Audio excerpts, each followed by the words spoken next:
오늘은 맡겨진 사역을 충성스럽게 감당해야 합니다라는 제목으로 말씀을 나누겠습니다. 그러니까 이스라엘 백성들이 가나안을 점령하고 지파별로 땅을 분배하였습니다. 그러나 레위 지파는 유일하게 땅을 분배받지 못했습니다. 하지만 하나님께서 그들의 기업이 되어주셨는데 그 이유는 레위인들에게만 성막에서 하나님을 위해 전적으로 봉사하는 일을 맡기셨기 때문입니다. 그러니까 레위는 성막을 운반하고 설치하는 일, 성막에서 제사장과 협력하여 제사와 예배를 돕는 일, 성막이 부정해지지 않도록 경비하고 보호하는 일을 전담했습니다.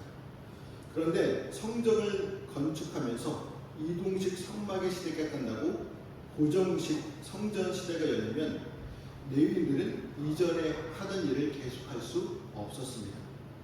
그로 인해 오늘 본문을 통해 새 시대, 새 환경에 맞게 사역도 새롭게 감당해야 함을 가르쳐주고 있습니다. 우리는 역대상 23장 25절부터 32절까지 말씀을 읽었지만 23장 전체로 말씀을 나누겠습니다. 첫째로 자신에게 맡겨진 사역에 충실해야 합니다. 3절 말씀을 같이 읽어보겠습니다. 내 사람은 30세 이상으로 계수하니 모든 남자의 수가 38,000명인데, 그러니까 다윗 왕이 레위 사람 30세 이상만을 계수하였다고 말합니다. 그런데 24절은 30세 이상 30세를 20세로 기록하고 있습니다. 그러니까 민수기 8장 24절에서 레위인이 25세에 성막에 들어가 봉사할 수 있었다고 말씀하고 있는데 5년 정도 차이가 있는 것은 견습생 기간을 포함하였기 때문입니다. 그런데 역대상 23장 24절 말씀을 보면 성전에서 섬기는 사람들의 연령에 20세로 하향 조정됩니다. 바벨론 포로기 이후에는 실제로 성전에서 봉사하는 업무 연령이 20세로 하향 조정되었는데 포로기를 거치면서 레위인의 수는 줄어들었지만 성전과 행정의 업무는 더 많아졌기 때문입니다. 레위인이 하나님을 위하여 봉사하도록 구별된 자들이었지만 그렇다고 아무나 성전에서 봉사할 수 있었던 것은 아닙니다. 적정한 나이가 되어 하나님께 봉사할 수 있었고 50세가 되면 그 일에서 물러나야 했습니다. 한국에서 법적으로 정해진 정년은 원칙적으로 만 60세입니다. 하지만 실제 은퇴 나이는 60세보다 낮을 수 있는데 개인의 경제 상황, 직업 등에 따라 달라질 수 있겠죠. 통계청 자료에 따르면 23년 기준 한국인들의 실제 은퇴 나이는 평균 55세였다고 합니다. 그러니까 55세 정도에 은퇴하고 싶은 사람은 아무도 없을 것 같습니다. 아직 일할 수 있는 능력과 힘이 있기 때문입니다. 그래서 대부분의 사람들은 은퇴 후 제2의 직업을 새로 시작하기도 합니다. 그러니까 레위인의 은퇴를 50세로 정한 것은 하나님을 위한 봉사에는 실수가 있어서는 안 되었기 때문입니다. 그러니까 정신적으로, 육체적으로 성숙하고 건강해야만 했습니다. 그러한 의미로 봉사의 연령이 엄격히 정해졌습니다. 그러니까 이러한 사실을 보여주는 것처럼 때에 따라 자신에게 주어진 일은 달라지게 마련입니다. 사람이 성장함에 있어서는 각 발달 단계에 따라 해야 할 일이 있는 것처럼 하나님의 일을 하는데 있어서도 단계에 따라 해야 할 일이 있습니다. 하나님의 일을 해야 할 때가 있는가 하면 그 일을 하기 위해 준비해야 하는 때가 있고 그 일을 정리하고 물러나야 할 때가 있습니다. 그런데 그 과정에서 어느 한 시기에 해야 할 일을 하지 못하고 건너뛴다면 어떻게 될까요? 말을 배우고 걸어야 하는 시기에 말을 배우지 못하고 걷는 법을 배우지 못한 아이가 시간이 지나고 몸이 자랐다고 해서 정상적인 삶을 살 수 있을까요? 또 미래를 위하여 준비되어야 하는 청소년 시기에 자신의 미래를 위하여 공부도 기술도 운동도 아무것도 준비하지 않는 사람이 어른이 되었다고 해서 중요한 자리를 얻고 그 일을 잘 감당할 수 있을까요? 그럴 수는 없습니다. 이처럼 어느 시기에 있던 사람이든 그 시기에 자신에게 주어진 일에 충실하지 못한 사람은 다음 시기에 주어진 일들을 감당할 수가 없습니다. 결국 인생이 실패할 수밖에 없다는 것이죠. 우리는 언제나 현재 자신에게 주어진 일에 충실한 사람이 되어야 합니다. 나태함 때문에, 유치한 반항심 때문에 우리에게 지금 주어진 있는 시간들을 그냥 흘려보내지 말아야 합니다. 최선을 다해서 우리의 각자의 때에 해야 할 일들을 이루어 가야 합니다. 청소년기에 있는 성도는 일해야 할 청년기를 대비하여 지식과 지혜를, 또한 능력과 체력 등을 준비하는 삶을 살아야 합니다. 그리고 청년기에 있는 성도는 앞으로 하나님 앞에 섰을 때 부끄럽지 않을 만큼 최선을 다해 하나님께 맡기신 일을 이루어 가야 합니다. 중년기에 있는 성도는 현재 맡겨진 일들을 잘 감당하며 다음 세대에게 전수해 주어야 합니다. 노년기에 있다면 자기에게 주어진 일들을 마무리하고 다음 세대가 같은 실수와 실패를 반복하지 않도록 교훈을 주는 데 충실해야 합니다. 다리가 입을 보면 너처럼 뻔뻔스러운 놈은 없을 거야. 내가 뼈 빠지게 뛰어다니며 번 돈으로 넌 가만히 앉아 모두 먹어치기만 하니 말이야 라고 했습니다. 그 소리를 듣고 있던 입이 좋아 앞으로 먹지 않을 테니 내 원대로 푹 쉬어라 라고 말했습니다. 입은 그 말을 하고부터 아무것도 먹지 않았습니다. 그러다 다리는 힘이 빠져 도저히 걸을 수가 없었습니다. 저 입아, 내가 먹어야 내가 힘을 내서 뛰어다닐 수 있을 것 같다. 그러자 입은 다리에게 그렇다면 이제부터 밥을 먹을 테니 이래라 저래라 하지 마 라고 말을 했습니다. 다리는 무언가 깨달은 듯 달리기 시작했다고 합니다. 이처럼 우리가 현재 자신에게 맡겨진 사역에 불만을 품지 않고 충실한 자가 되어야 합니다. 그럴 때 우리의 인생은 반드시 하나님과 사람 앞에서 부끄럽지 않은 성공적인 인생이 될 수 있습니다. 그로 인해 자신에게 맡겨진 사역에 충실하여 하나님께 칭찬받는 성도들이 되시기를 축복합니다. 둘째로 하나님께 대한 봉사를 충실히 해야 합니다. 24절에 있는 말씀도 같이 읽어보겠습니다. 이는 다 레위 자손이니 그 조상의 가문을 따라 계수된 이름이 기록되고 여호와의 성전에서 섬기는 일을 하는 20세 이상 된 우두머리들이라.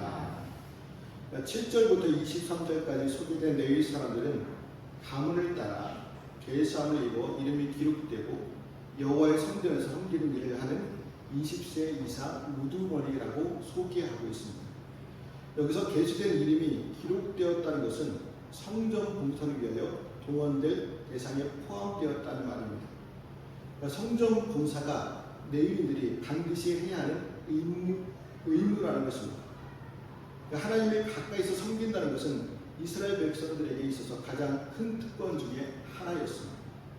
그래서 하나님의 성전에서 섬기는 직분을 맡은 레위인들은 자기들이 원하든 원하지 않든 자기 반열을 따라 성전에서 봉사해야만 했습니다.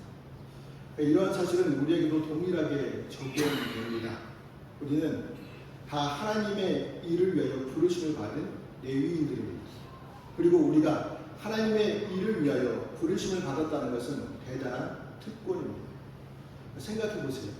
죄인된 우리가 거룩한 하나님의 일에 동참되었다는 것 자체가 특권이지 않습니까? 또한 그 일을 통해 하나님의 복을 받고 하나님을 기업으로 삼을 수 있다는 것이 특권입니다. 그래서 우리가 하나님을 위한 봉사는 당연한 의무입니다. 만약 하나님께 부르심을 받은 우리가 이 의무를 소홀히 한다면 우리는 하나님께 책망을 받을 수밖에 없습니다. 사도 바울은 이와 관련하여 고린도전서 9장 16절에서 이렇게 말하였습니다. 세 번째 성경으로 같이 읽어보겠습니다. 내가 복음을 전할지라도 그것이 나에게 자랑거리가 될 수 없습니다. 나는 어쩔 수 없이 그것을 해야만 합니다. 내가 복음을 전하지 않으면 나에게 화가 미칠 것입니다. 그러니까 바울은 자신이 복음을 전하는 것은 하나님께서 맡겨주신 절대적인 의무이기 때문에 당연히 해야 한다고 고백합니다. 그럼에도 불구하고 오늘날 많은 교인들이 하나님을 위하여 봉사하는 것은 자신이 마땅히 감당해야만 하는 절대적인 의무로 생각하지 않습니다. 그러니까 하나님께 대한 봉사를 오직 교회에서 오래된 사람들, 특별히 달란트를 가지고 있는 사람들이 하는 것으로 알고 있습니다. 그러니까 자신들은 바쁜 일이 없을 때 남는 시간에만 하면 되는 것으로 생각하고 있습니다. 그래서 언제라도 바쁜 일이 생기면 그 바쁜 일을 하기 위하여 하나님께 대한 봉사 의무를 저버립니다. 이것은 하나님의 일을 위하여 부르심을 받은 성도로서의 바른 생각과 태도가 아닙니다. 만약 계속해서 하나님께 부르심을 받은 자로서의 의무를 소홀히 한다면 하나님께서도 더 이상 부르심을 입은 자로서 인정하지 않으십니다. 여러분, 열정이 없는 사람은 한가합니다. 열정이 없는 사람은 할 일이 없습니다. 그러나 열정이 있는 사람은 일할 시간을 만들고 환경을 조성합니다. 평생 사명은 열정을 일으키며 열정은 평생 사명을 달성하게 해줍니다. 사명자의 마음이 열정으로 타오를 때 하나님은 그것을 성취의 동력으로 사용하십니다. 하나님도 열정의 하나님이십니다. 온 천하와 우주는 하나님의 열정의 산물입니다. 십자가는 하나님의 뜨거운 구원의 열정입니다. 성령님도 불처럼 역사하십니다. 성령님은 비전의 영역, 열정의 영이시기 때문입니다. 하나님이 내 인생 가운데 위대한 일을 계획하셨다는 사실을 깨달은 사람은 열정의 사명자가 될 수 있습니다. 우리는 절대로 하나님께 대한 봉사 의무를 소홀히 하지 마시기를 바랍니다. 마땅히 해야 하는 걸 알고 열정적으로 감당해야 합니다. 그래서 그리스도의 몸된 교회를 위하여 하나님의 영광을 위하여 열심히 봉사하는 성도들이 되시기를 바랍니다. 우리는 하나님께 대한 봉사를 단지 의무로만 하는 것이 아니라 특권으로 알고 감당해야 합니다. 그러니까 무슨 일이든 의무로 생각하고 하면 힘들고 어렵지만 특권으로 생각하면 쉽고 즐겁게 할 수 있습니다. 그러니까 대부분의 남자들은 군대 가기를 싫어하는데 가야만 하는 이유는 의무이기 때문입니다. 그러니까 이 의무를 지키지 않으면 처벌을 받기 때문에 할 수 없이 억지로 군대를 가게 됩니다. 저도 억지로 입대한 사람 중에 한 사람이었습니다. 한참 대학 생활에 적응해서 재미있게 보내려고 하는데 군대 가는 게 너무 싫어서 억지로 입대했습니다. 하지만 다른 나라 영주권이 있어서 의무를 지키지 않아도 되는데 자기가 좋아서 특권으로 알고 입대를 하는 소수의 사람들이 있습니다. 그러니까 이 사람들은 마음가짐부터 다릅니다. 억지로 입대한 사람들은 훈련을 하든지 무슨 일을 하든지 항상 불평불만을 합니다. 그러나 자기가 좋아서 또는 특권으로 알고 입대한 사람들은 항상 긍정적인 생각으로 자기 발전을 이루려고 합니다. 이처럼 우리도 하나님께 대한 봉사를 특권으로 알고 감당할 때 긍정적이고 기쁘게 감당할 수 있습니다. 우리 고린도전서 6장 19절과 20절 말씀을 같이 읽어보겠습니다. 여러분의 몸은 여러분 안에 계신 성령의 성전이라는 것을 알지 못합니까? 여러분은 성령을 하나님으로부터 받아서 모시고 있습니다. 여러분은 여러분 자신의 것이 아닙니다. 여러분은 하나님께서 값을 치르고 사들인 사람입니다. 그러므로 여러분의 몸으로 하나님을 영화롭게 하십시오. 우리는 하나님께서 예수 그리스도의 피값으로 사신 하나님의 것입니다. 우리가 하나님의 것이기에 하나님을 위해 살아야 합니다. 하나님을 위해 산다는 것이 얼마나 큰 은혜이며 특권이겠습니까? 그로 인해 이제는 우리의 몸으로 하나님을 영화롭게 하는 성도들이 되시기를 바랍니다. 실제로 하나님을 예배하는 일을 충실히 해야 합니다. 30절과 31절 말씀도 같이 읽어보겠습니다. 아침과 저녁마다 서서 여호와께 감사하고 찬송하며 또 안식일과 초하루와 절기에 모든 번제를 여호와께 드리되 그가 명령하신 규례에 정한 수요대로 항상 여호와 앞에 드리며. 아멘. 그러니까 내일의 직무 가운데 하나가 성전에서 하나님께 제사 드리는 일을 돕는 것이었습니다. 그러니까 이 일은 어떤 새로운 일이 주어진 것이 아니라 이미 성막에서 레위인들이 하던 일이었습니다. 그러니까 레위인들은 성막이 성전으로 대치되면서 성막 매는 일은 더 이상 할 필요가 없어졌지만 하나님께 예배 드리는 일만은 계속 해야 했습니다. 이처럼 레위인들에게 있어서 예배는 아무리 상황이 바뀌고 하는 일들이 달라졌다고 해도 결코 없어질 수 없는 영속적인 직무였습니다. 이것은 우리에게 있어서 마찬가지겠죠. 우리에게 있어서 예배는 가장 기본적이고 중요한 일로 아무리 상황이 바뀌고 직분이 바뀌어도 영원히 계속되어져야만 합니다. 하나님께서 성도들을 세상에 불러내어 백성을 삼으신 이유도 자신을 예배하기 위한 것이었습니다. 우리가 하나님의 백성된 이상 예배 드리는 일은 우리에게 있어서 세상 그 어떤 일보다 중요하고 언제까지나 심지어 세상을 떠나 천국에 가서라도 계속 되어져야 합니다. 그럼에도 불구하고 오늘날 예배를 너무나도 소홀히 하고 있습니다. 이러저러한 사정으로 핑계를 주일 예배로 거르는가 하면 예배를 드릴 때에도 온 마음과 정성을 다해 드리지 못하고 하나님 앞에 출석만 확인하고 돌아가는 사람들이 많습니다. 또는 어떤 분들은 예배의 순서가 너무 많고 형식적이라고 불평하기도 합니다. 그러니까 레위인들은 아침과 저녁마다 하나님의 성전에 서서 하나님께 감사하고 찬양해야만 했습니다. 하나님께서 레위인들에게 자신에게 감사하며 찬양할 때 서서 하도록 하신 이유는 그 서는 행위 자체가 무슨 마술적인 능력이 있기 때문이 아닙니다. 그러니까 레위인들에게 경건하고 거룩한 마음 자세를 갖추라는 일종의 요구였습니다. 그리고 진실한 마음의 자세를 표현할 수 있기 때문입니다.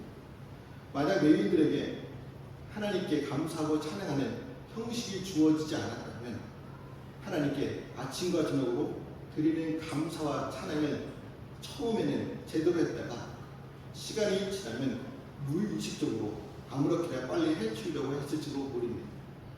그렇지 않더라도 자신의 진실한 마음의 자세를 어떻게 표현할지를 몰라서 마음과 달리 잘못된 모습을 갖추게 되었을지도 모릅니다.